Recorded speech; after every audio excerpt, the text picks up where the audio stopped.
Bonjour à tous et bienvenue sur Juriste de demain. Nous allons voir aujourd'hui la méthode du cas pratique, soit le syllogisme juridique. La méthodologie est extrêmement importante. Je veux que vous réussissiez tous, parce que vous êtes mes étudiants, les partiels qui arrivent dans plus ou moins un mois selon votre université.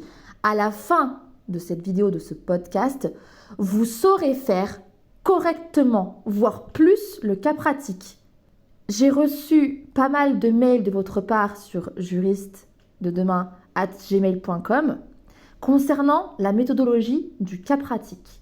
Je vous ai fait un podcast ici qui vous mènera à la réussite. Alors soyez concentrés, focus, mettez-vous dans une pièce, isolez-vous, prenez une feuille, un stylo, le code civil, un petit thé, un petit café. Vous n'écoutez que le son de ma voix pour comprendre ce que je dis. Vous écrivez et ensuite vous passez à l'action.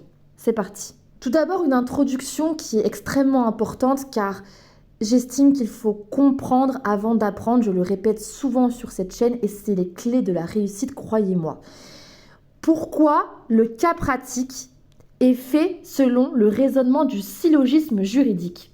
Et qu'est-ce que le syllogisme juridique? Parce que là, je m'adresse autant aux L1 qui vont passer bientôt le droit de la famille ou le droit des biens selon l'université, aux L2 qui vont passer le droit des obligations, ou à toute autre personne qui passe les concours, comme par exemple le CRFPA, où il y a notamment le droit des obligations. Donc le cas pratique, c'est vraiment un exercice majeur en droit. Ce raisonnement du cas pratique, c'est le raisonnement déductif. Et ça, il faut que vous le compreniez avant que je vous apprenne la méthode de façon brute.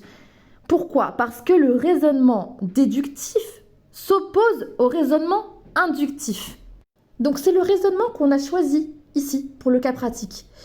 Inductif, ça veut dire quoi? Inductif, c'est le raisonnement, je simplifie, c'est le raisonnement qui consiste à aller du singulier au général. Donc du concret à l'abstrait, c'est une approche ascendante. Alors que le raisonnement, l'approche, la démarche déductive, c'est un raisonnement qui consiste à aller du général au particulier, donc de l'abstrait au concret, donc approche descendante du général au particulier. Vous pouvez faire un entonnoir, là vous faites deux flèches, démarche déductive, autre flèche, démarche inductive.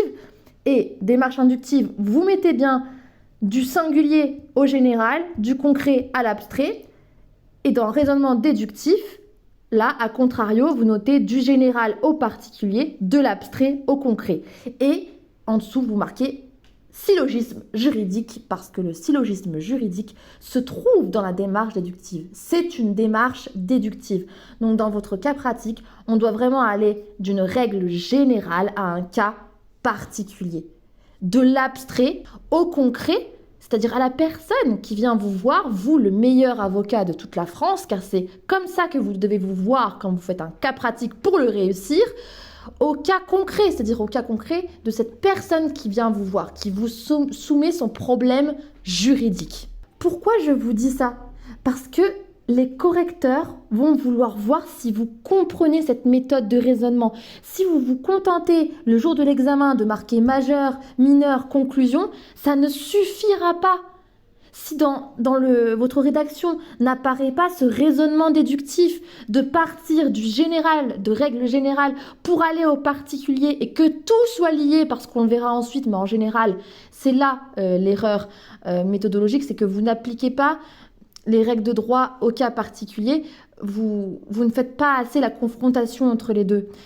Donc, il faut que vous montriez à votre correcteur, mettez-vous toujours à la place du correcteur, que vous avez compris ce raisonnement. Et pas que vous appliquez bêtement majeur, mineur, conclusion, sans comprendre, en recrachant votre cours. Ça, c'est zéro. On attend de vous que vous soyez réfléchi et pas uniquement une machine à apprendre par cœur. Là, on parle de syllogisme juridique, mais cette méthode de raisonnement est utilisée dans pléthore de sciences. Donc, il faut le savoir. Dans ses fondements, le syllogisme provient de la philosophie. C'est en effet à Aristote qu'on la doit. Aristote qui avait dit, vous connaissez, je suppose, tous les hommes sont mortels, Socrate est un homme, donc Socrate est mortel. Là, vous voyez bien, par exemple, que tous les hommes sont mortels, c'est le général, Socrate est un homme, donc Socrate est mortel. Là, on arrive à un cas concret. Vous voyez la démarche, il faut vraiment comprendre cette démarche. Le but, c'est vraiment de partir d'une généralisation de théorie, flèche pour aboutir à une vérité démontrée. Voyons maintenant l'application juridique, on se concentre, ne lâchez rien, même si vous pensez être en retard, même si vous êtes réellement en retard par rapport au partiel, croyez-moi, on peut tous réussir, même en se mettant en retard. Vraiment, accrochez-vous, si vous êtes concentré, focus, vous avez toutes vos chances et à votre âge, il ne faut rien s'interdire. Tout est possible. Donc, on s'accroche, on ne se plaint pas, on se focus. Vous n'êtes pas des perdants, vous êtes des gagnants. C'est parti. Alors, application juridique, on a majeur, mineur, conclusion. La majeure, ça va être les règles de droit. Donc là, vous allez mettre en général les articles du Code civil, en tout cas les articles de différents codes. Et ensuite, de la jurisprudence. Attention, ne mettez jamais uniquement de la jurisprudence. On n'est pas en droit anglo-saxon. La jurisprudence vient à l'appui des articles du code. Donc j'ai cité le code civil parce que en général, en licence et pour les concours, c'est celui qui est utilisé pour les cas pratiques. Mais peu importe le code, ça peut être tous les codes qui existent et il y en a pléthore. Mais d'abord article. Ensuite, jurisprudence. Ce pourquoi il faut savoir lire son code. C'est également une erreur qu'on voit fréquemment, surtout que vous êtes la génération numérique. Forcez-vous, vu que le jour de l'examen, vous aurez votre code civil en version papier et non en version numérique, à lire votre code, à lire en tout cas, pour ne pas perdre de temps, les articles qui correspondent aux règles de droit que vous voyez en cours, les lire et regarder ce qui a été rendu en jurisprudence en dessous. C'est extrêmement intéressant, vous allez voir comment a été appliqué l'article. Et surtout, vous allez pouvoir vous rappeler de certaines jurisprudences et le jour J, savoir pour chaque article ce qui a pu être rendu. Suivez également, ça c'est extrêmement important, suivez l'actualité juridique. Parce que, encore une fois, mettez-vous à la place du correcteur. Le correcteur va vous mettre un sujet qui pourrait être lié à l'actualité juridique. Donc, s'il y a un grand arrêt qui a été rendu dans votre domaine, droit de la famille, droit des biens ou droit des obligations, c'est possible qu'il tombe. Les professeurs aiment bien également les exceptions. C'est pourquoi il y a souvent des cas pratiques, par exemple, en droit des obligations sur les vices du consentement. Mais on va tomber sur une exception, sur un cas particulier. Donc, faites vraiment attention. Il faut comprendre, certes, mais il faut apprendre son cours sur le bout des doigts pour le cas pratique. Il faut savoir toutes les exceptions. Parce que le professeur va voir si vous êtes précis, si vous êtes allé loin dans votre cours. Mettez-vous à sa place. Et autre chose, regardez quel sujet il aime. En deuxième année, j'avais un prof qui, justement, était vraiment passionné par les vices du consentement, en particulier le dol, parce qu'il avait écrit des livres à ce sujet, donc de la doctrine. Et donc il y avait débat sur le dol. Et nous sommes tombés là-dessus. Donc essayez de voir aussi qu'est-ce que votre correcteur, votre professeur aime. Ça transparaît dans les cours. Ce pourquoi je vous conseille vivement d'assister à vos cours. Vivement. Donc, à l'avance, essayez de déterminer. Mais dans tous les cas, il faut quand même apprendre tout son cours. Ne faites pas d'impasse. Même là, s'il vous reste peu de temps, pas assez, apprenez quand même tout votre cours. Autre chose, attention à l'orthographe, parce que là aussi, mettez-vous à la place de votre correcteur. Si vous faites des fautes d'orthographe, vous allez donner une mauvaise image de vous. Je ne dis pas que c'est mauvais, On peut avoir des problèmes d'orthographe, on peut être dyslexique. Cela ne préjuge en rien de vos facultés. Mais vous devez vous forcer à partir du moment où vous êtes à la fac, à l'université, où vous avez de l'ambition, où vous souhaitez faire de grandes choses, vous allez devoir y remédier. Alors c'est plus facile pour certains que pour d'autres, Mais ce n'est pas impossible. Il y a des livres qui permettent de vous faire réviser l'orthographe. Vous pouvez également vous relire. Et ça, je vais en parler après. Mais relisez-vous à la fin. Je sais, vous allez me dire, on n'a pas le temps. Mais on va voir ça ensemble. On va même faire un cas pratique ensemble. Et vous allez le trouver, ce temps, pour vous relire. Parce que parfois, même quand on est doué en orthographe, on ne voit pas passer certaines fautes qui sont pourtant énormes. Et là aussi, mettez-vous à la place du correcteur. Quand il voit ces fautes-là, ça va peut-être vous faire baisser la note d'un demi-point ou l'image qu'il a de vous. Je vous mettrai en lien en dessous des ouvrages, notamment deux qui ont été écrits par ma mère. Donc je n'aime pas parler de ma famille d'un côté personnel, mais là il s'agit d'un côté professionnel. Donc il n'y a pas de souci, donc je peux vous le dire, voilà. Donc allez voir ces ouvrages s'ils vous intéressent. Ma mère est extrêmement compétente en orthographe, c'est d'ailleurs elle qui me l'a appris via pléthore de dictées. Donc je vous en mettrai d'autres également. N'oubliez pas le lexique juridique qui est extrêmement important pour vous faire réviser les termes juridiques, car on va le voir après, mais vous allez devoir utiliser les termes juridiques et pas MX comme c'est noté dans les cas pratiques, hein. Attention. Autre conseil, n'oubliez pas les boules qui est extrêmement important. Pour la petite anecdote, en première année, j'avais un chargé de TD assez costaud, hein, c'est le cas de le dire, mais je le remercie, qui pendant l'un de nos premiers examens avait, en TD, hein, pas en partiel, mais quand même vous savez que ça compte, pendant tout le long de l'examen, avait pris son stylo et il faisait tac, comme ça. On n'en pouvait plus à la fin. La morale de l'histoire, c'est qu'il nous a dit, voilà, la prochaine fois, vous penserez aux boules qui est, parce qu'on ne sait pas ce qui peut se passer. Il peut y avoir, en effet, un élève qui tousse, des bruits, n'importe quoi. Prenez des boules qui est. La concentration, comme là, lorsque vous m'écoutez, là, vous devez m'écouter à 3000%. Le jour de l'examen, c'est pareil. Vous devez être à 3000% sur votre examen.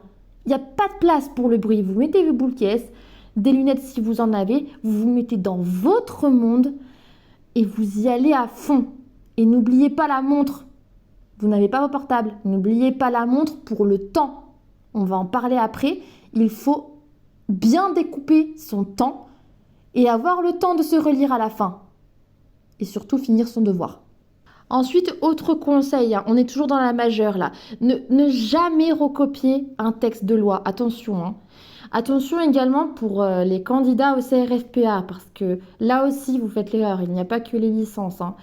Il faut extraire la règle de droit et non la recopier in extenso. Pourquoi toujours la même chose? Parce que on veut voir si vous avez compris l'article ou si vous le citez bêtement parce que vous n'avez rien compris. Donc, montrez, c'est pour ça que je vous dis de vous mettre dans la peau d'un avocat. Et je précise, le meilleur avocat de France. Or, le travail d'un avocat n'est pas de recopier les textes du code, mais de savoir les appliquer et les expliquer. Vous savez qu'on est de plus en plus de juristes, d'avocats en France. Donc, ceux qui vont se démarquer, c'est ceux qui auront l'art. C'est ceux qui seront créatifs. Donc, comprenez, jouez avec les articles. Jouez avec. Donc, pour jouer avec, il faut les comprendre. En responsabilité civile, par exemple, au lieu de reproduire les articles 1240 et 1241 du Code civil, c'est beaucoup plus pertinent d'écrire une formule. Par exemple, au terme des articles cités, 3 conditions sont nécessaires pour engager la responsabilité civile extra-contractuelle ou délictuelle selon comment votre professeur vous l'a appris, un préjudice réparable, un fait générateur et un lien de causalité. Point. Ah oui, utilisez des mots simples. Ça aussi, c'est un conseil extrêmement important. Ne faites pas votre journaliste ou votre écrivain. Je sais que ça arrive beaucoup parce que soit on aime lire, on aime écrire, soit on est passionné par le droit. Je le comprends tout à fait, je le suis également. Donc, on veut montrer qu'on sait très bien écrire. Pas dans le cas pratique. Le cas pratique, ça doit être pratique, c'est le cas de le dire. Pas de théorie, pas de blabla. Vous allez droit au but. comme je viens de vous citer une phrase comme exemple, au terme des articles cités, 3 conditions sont nécessaires. Pourquoi ? Pour engager la responsabilité délictuelle. Bim, un préjudice réparable. Bim, un fait générateur. Et bim, un lien de causalité. Point. Pas de donc, en effet, de jolis mots. Non. Il faut vraiment, là aussi, que vous vous mettiez à la place de votre correcteur. Ce n'est pas une dissertation. Ce n'est pas un livre que vous écrivez. C'est un cas pratique. Voyez-vous comme un chimiste, un chirurgien très précis, si vous préférez. Vous avez une règle de droit, vous l'expliquez de façon très précise. Elle dit tac, tac, tac, tac. Mon client, il a tac, tac, tac, tac comme problème. Donc, il se passe tac, tac, tac, tac. Point. Et ce sera plus facilement lisible pour votre correcteur. Mettez-vous à sa place avec des longues phrases, des longs mots. Non, il faut vraiment, dans cette méthodologie, aller droit au but. C'est le cas de le dire. C'est pas un jeu de mots. Aller droit au but. Ce qui va de pair avec mon conseil suivant, faire un plan et un plan simple. Pareil, pas de dentelle, pas de jolis mots. Le devoir doit être organisé et le plan, il va révéler votre personnalité. Et c'est la première chose qu'on voit. Alors attention, le plan, c'est le révélateur d'une capacité de synthèse d'un élève ou d'un candidat au CRFPA. Donc attention au plan. Écrivez-le d'ailleurs en premier quand vous avez fait l'analyse du cas pratique. Vous l'avez bien lu de façon concentrée, en évitant les pièges, attention, en supprimant ou en barrant ce qui est inutile, en surlignant les dates pour ne pas oublier les réformes, etc. Ensuite, vous faites un plan. Et s'il y a des mots superflus, vous les enlevez. Vous les enlevez après, vous relisez, vous enlevez tous les mots superflus qui ne servent à rien dans votre plan. Alors par contre, le plan, ça dépend des professeurs. Certains veulent des plans détaillés, d'autres non. D'autres veulent que vous fassiez plusieurs syllogismes, plusieurs petits syllogismes. D'autres préfèrent que vous en fassiez des grands. Ça, je n'ai rien à vous dire là-dessus. Faites en fonction de votre professeur pour avoir la meilleure note possible. Je ne vais même pas vous dire ce que j'en pense. Pourtant, j'ai mon idée, mais ce n'est pas moi qui vous corrige. Donc, si votre professeur préfère un gros syllogisme avec un plan très simple plutôt que des petits syllogismes, faites ce qu'il aime. Vous devez avoir une bonne note et inversement. Donc là-dessus, calquez-vous sur votre professeur, sur votre chargé de TD. Mais par contre, le plan doit être simple, organisé et la capacité de synthèse. Vous savez que pour passer le CRFPA, vous avez une note de synthèse. La note de synthèse, c'est avoir la capacité de synthétiser, je ne sais plus 30 pages, je ne sais plus combien il y a, mais beaucoup de pages en seulement 4 maximum. Et c'est une capacité que vous devez avoir, donc allez droit au but de façon simple et efficace. Vraiment, il ne faut pas confondre le travail du cas pratique avec le travail de la dissertation ou du commentaire d'arrêt. Enfin, je reviens à la jurisprudence parce que si vous citez une jurisprudence, parce que certains faits de cas pratiques peuvent parfois faire penser, comme je vous l'ai dit, à une décision récente de JP. L'erreur là à éviter, c'est de se contenter de citer la dite décision rendue par la Cour de cassation réunie en sa chambre commerciale le ta. Non. Si vous la citez sans faire la moindre analyse juridique, ça vaut 0. Dans ces cas-là, il faut établir un raisonnement.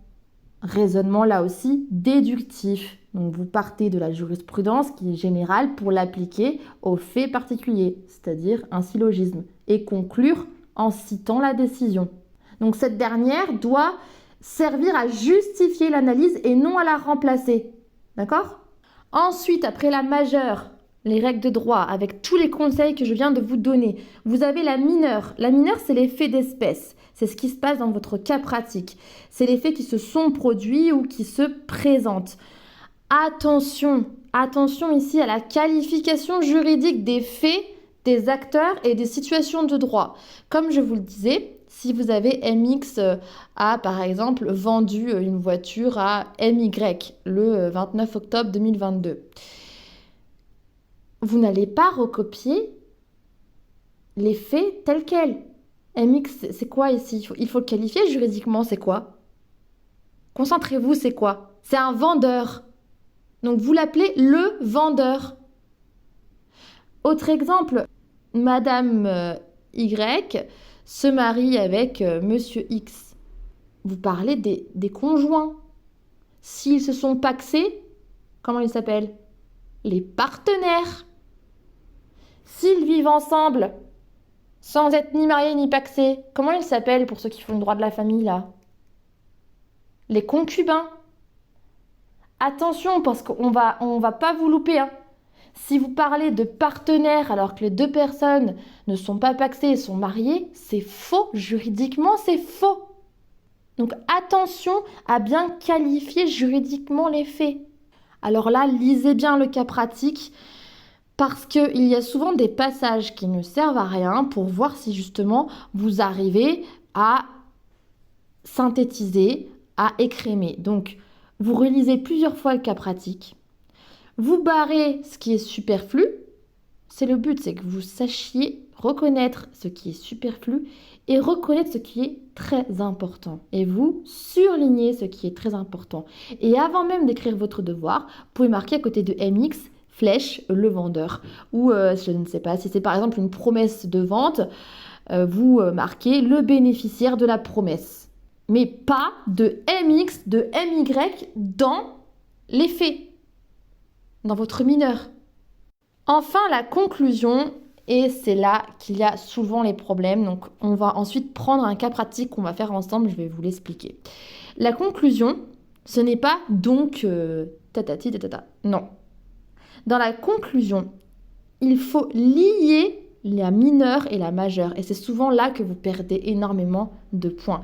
C'est-à-dire qu'il faut lier les règles de droit retenues à la qualification juridique des faits pour en déduire la réponse finale et donc les conséquences juridiques. Ça ne doit pas être juste la conclusion, point, non. C'est parce que le droit dit ça et que ici, en l'espèce, dans les faits, il s'est passé ça, ça, ça, ça, alors la conclusion est ça. Il faut qu'on voit tout ce raisonnement. Si vous marquez juste donc il n'y a pas de, je ne sais pas, il n'y a pas de dol, ça ne suffit pas. D'où il sort votre il n'y a pas de dol? On va le voir ensemble. On va prendre un exemple très simple. Vous ne tomberez jamais sur un truc aussi simple le jour de l'examen. C'est pour que vous compreniez la méthodologie. Imaginons que Harry Potter ouvre une entreprise pour vendre des caramels, qu'il a immatriculé cette entreprise au RCS de Paris le 29 octobre 2022 sous la dénomination sociale Cara. Et le problème de droit qui vous est posé, c'est est-ce que Cara a la personnalité juridique? Point d'interrogation. Alors là, c'est pareil.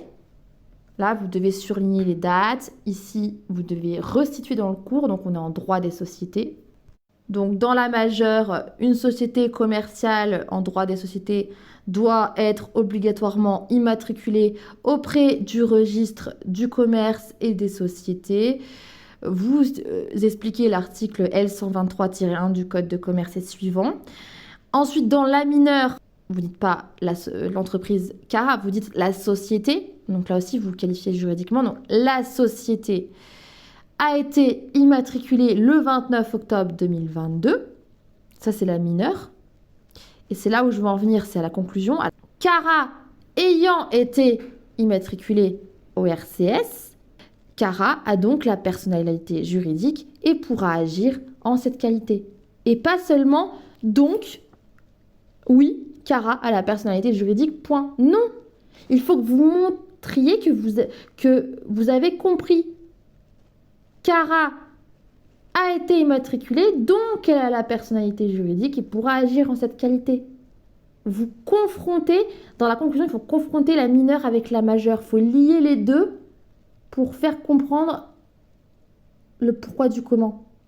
Alors là, je vous ai pris un cas extrêmement simple, vous ne tomberez jamais là-dessus. Là, c'est vraiment juste pour que vous compreniez la conclusion. Donc, ce que je vous conseille de faire, c'est de prendre votre cours, de marquer les grandes parties du cours. Par exemple, en droit des obligations, les vices du consentement, la formation du contrat, les avant-contrats. Et pour chaque sous-partie, vous créez déjà votre majeur. vous la créez, vous l'écrivez sur un papier, vous la relisez, vous la prenez par cœur. Comme ça, le jour J, vous êtes prêt, il faut que vous soyez une machine le jour J. Donc, par exemple, vous mettez pour les vices du consentement, tout d'abord, je vais parler de l'application de la loi dans le temps parce que dans cette matière-là, on a eu une réforme en 2016, donc attention dans les cas pratiques aux dates. Aux dates de quoi? De conclusion du contrat, de l'acte. Donc, à chaque fois, un premier syllogisme, vous l'écrivez selon l'ordonnance du 10 février 2016 et la loi de ratification du 20 avril 2018. Vous expliquez qu'il y a eu une réforme, etc., etc. En l'espèce, l'acte a été conclu le 29 octobre 2022. Et là, vous expliquez donc que le droit nouveau s'applique. Ensuite, vous écrivez les vices du consentement prévus aux articles 1130 et suivants du Code civil sont au nombre de 3, l'erreur, le dol, la violence. Ils sont sanctionnés par la nullité relative du contrat et éventuellement par la responsabilité délictuelle de la partie fautive. Ensuite, vous partez sur le dol ou sur l'erreur ou sur la violence selon ce qui se passe dans votre cas pratique. Et là, pareil, vous écrivez pour chacun. À l'avance, apprenez pour chaque vice ce que vous allez écrire. Donc pour l'erreur, vous citez l'article, la définition, une jurisprudence en plus si vous avez. Pareil pour le dol, pareil pour la violence. Et vous voyez ça, vous l'écrivez à votre façon. Là, vous avez le temps, tout seul chez vous, vous n'êtes pas en examen. Vous l'écrivez à votre façon. Là, j'ai donné comme exemple les vices du consentement. Pour chaque partie du cours de droit des obligations, vous le faites pour le contenu du contrat, pour la formation du contrat, pour les conditions de formation du contrat. Pour chaque, vous apprenez par cœur. Donc là, pour les vices du consentement, vous écrivez ça de la façon la plus belle possible. C'est ce que vous allez redire le jour de l'examen. Et vous l'apprenez par cœur. Et le jour de l'examen, vous le ressortez en l'adaptant et en l'appliquant au cas pratique. Vous serez beaucoup plus efficace et vous aurez beaucoup plus de temps. Faites-le dès maintenant. Faites-vous des syllogismes dès maintenant à apprendre par cœur. Ça ira beaucoup plus vite. Et surtout, entraînez-vous en temps réel. Si votre épreuve dure 3 heures, là, vous prenez un cas pratique. Il y en a plein sur Internet et on va en faire un ensemble. Vous prenez un cas pratique. Vous vous mettez seul dans une pièce. J'ai bien dit seul, avec une feuille blanche. J'ai bien dit blanche, rien d'écrit dessus. Vous prenez un code. Attention, non annoté, non surligné, un code, un stylo, une montre. Vous vous mettez en condition d'examen et vous vous entraînez. C'est vraiment comme le sport. En muscu, à force de refaire le même mouvement, vous allez pouvoir charger plus. Là, c'est pareil. Vraiment, c'est pareil. C'est pas du blabla. Donc, entraînez-vous. Donc maintenant, on va faire un cas ensemble.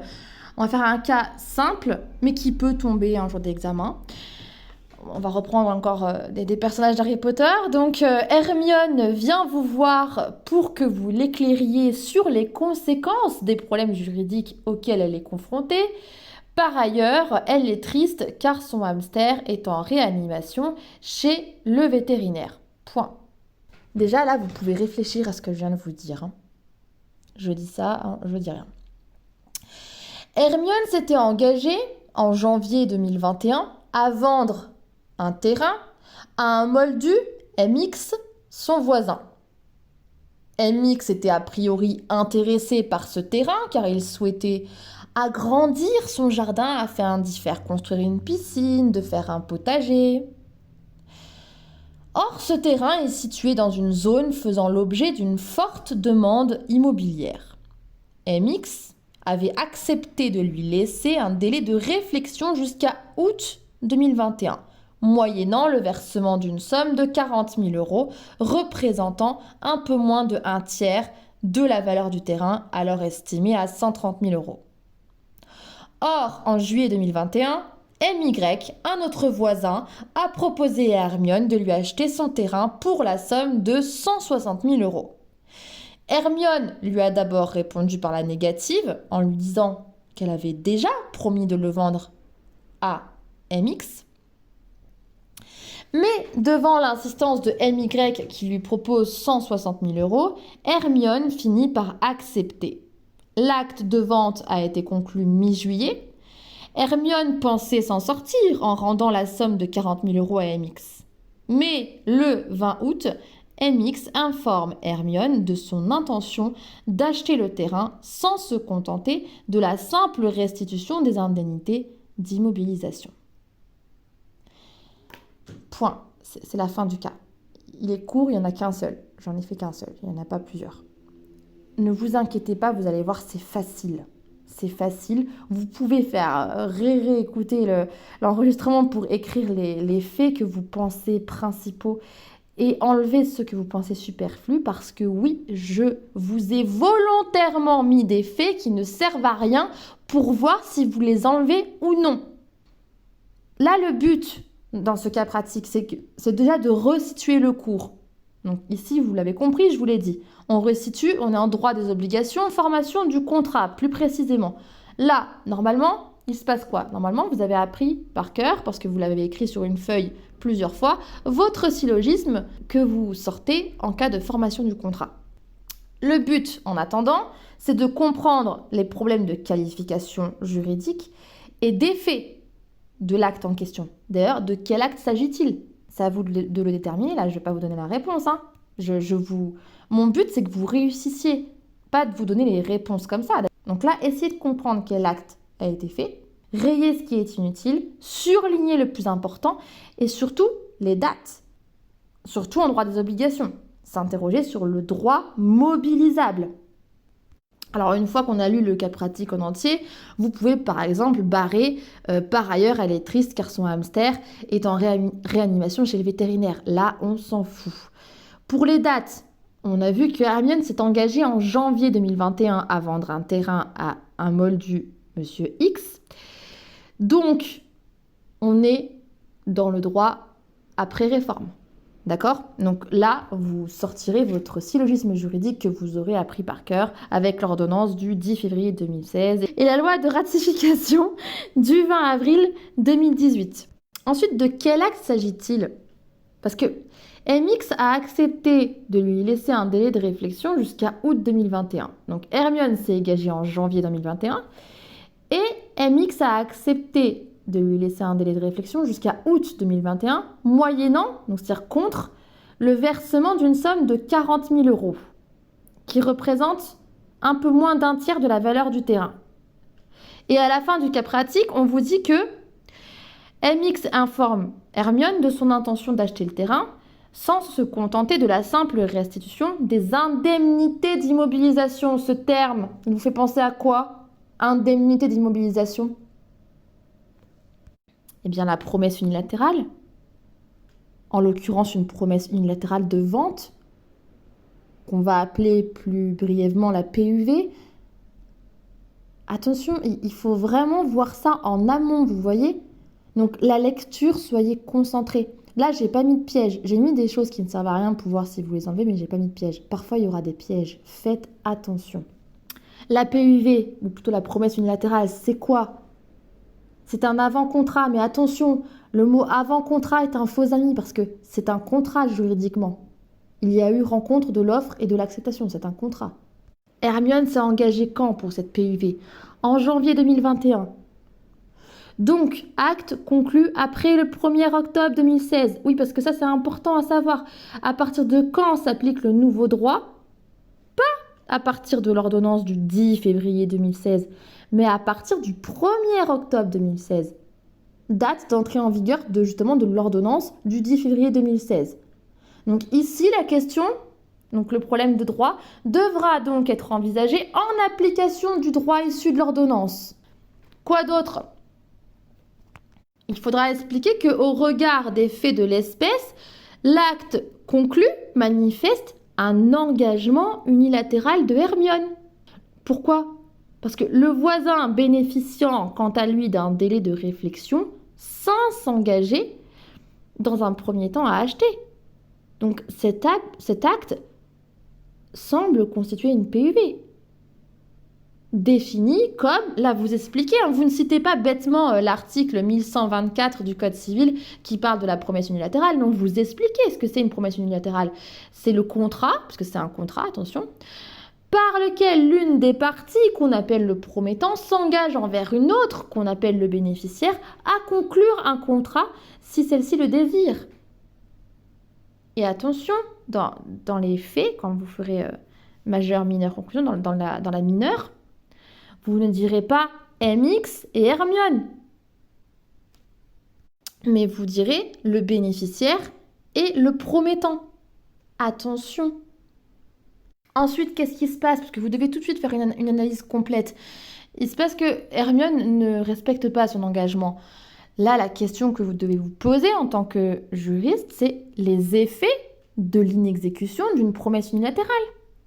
Au regard des faits d'espèce, le promettant, c'est-à-dire Hermione, a violé le droit du bénéficiaire, c'est-à-dire MX, de la promesse en concluant la vente du terrain avec un tiers, alors qu'on se situait encore dans le délai d'option accordé au bénéficiaire. Et là, la question, c'est quels sont les effets de cette violation contractuelle, parce que c'est une violation contractuelle. Encore une fois, la promesse unilatérale, on dit que c'est un avant-contrat. Attention à ce faux ami, parce que c'est un contrat juridiquement, un avant-contrat. Et là, vous expliquez que depuis la réforme de 2016, l'article 1124, alinéa 2 et 3 du Code civil dispose que, je cite, et prenez votre code, la révocation de la promesse pendant le temps laissé au bénéficiaire pour opter n'empêche pas la formation du contrat promis. Le contrat conclu en violation de la promesse unilatérale avec un tiers qui en connaissait l'existence est nul. Et vous expliquez cet article, vous ne vous contentez pas de le citer. En application de ces dispositions, l'exécution forcée de la promesse peut donc être sollicitée. Ça, vous l'avez appris dans votre cours. Pouvant conduire au prononcé de la vente avec son bénéficiaire, donc MX, le bénéficiaire en l'espèce. Article 1224 du Code civil, là aussi. Donc, la vente conclue par Hermione avec MY pourra quant à elle être annulée puisque les faits du cas pratique révèlent clairement que MY en connaissait l'existence. Or, qu'est-ce que je vous ai dit? Que le contrat conclu en violation de la promesse unilatérale avec un tiers qui en connaissait l'existence est nul. Donc là aussi, vous allez appliquer à la majeure, à l'article 1124 alinéa 3 du Code civil, les faits pour en conclure que la vente conclue par Hermione avec MY pourra quant à elle être annulée puisque, vous voyez, vous expliquez, pas une simple conclusion rapide, puisque les faits du cas pratique révèlent clairement que MY en connaissait l'existence. Et n'oubliez pas la jurisprudence parce que c'est un plus. Par exemple, ici, vous pouvez citer la jurisprudence qui a été rendue par la Cour de cassation en sa chambre commerciale le 20 novembre 1962. C'est une jurisprudence qui examinait l'économie générale, en gros, un jeu fait rapide, de la promesse et appréciait si le montant des indemnités laissait bien intact la liberté de choix du bénéficiaire. Sinon quoi? Sinon, on requalifiait la promesse unilatérale en promesse synallagmatique. Or là, dans les faits que je vous ai cités, je vous ai dit que MX avait accepté de lui laisser un délai de réflexion moyennant le versement d'une somme de 40 000 € représentant un peu moins d'un tiers de la valeur du terrain. Quand vous voyez une phrase comme ça, il faut que ça fasse tilt. Ça fait référence à une jurisprudence et là, c'était le cas. Donc, ce que je vais faire, c'est que je vais vous donner un autre cas pratique. On se retrouve dans un prochain podcast et on le corrige ensemble. Mais vous le faites en condition d'examen. Appliquez tous les conseils qu'il y a dans cette vidéo. Réécoutez-la si besoin. Réussissez. Vous pouvez réussir. Il y a peu de temps, je parlais avec une personne que j'apprécie entre guillemets, des injustices qu'il peut y avoir entre étudiants ou même entre lycéens et collégiens parce que certaines personnes ont la chance d'avoir des cours particuliers. Alors certes, quand on est un parent, on doit, selon moi, donner le meilleur à ses enfants, les motiver, les encourager, leur mettre le pied à l'étrier pour que plus tard, ils puissent être indépendants. Donc bien sûr que je suis pour les cours particuliers. Mais je veux être là pour combler ceux qui n'ont pas cette chance, d'avoir eu des cours particuliers. Et je suis là aussi pour vous dire que vous pouvez tout autant réussir que les autres et que vous pouvez même utiliser d'autres outils que les autres.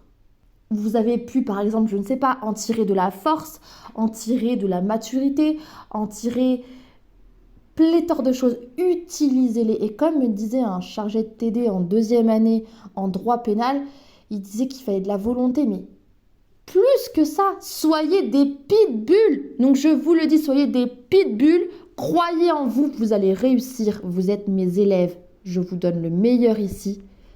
Suivez-le et vous réussirez. Bon courage à tous et on se retrouve pour le cas pratique corrigé.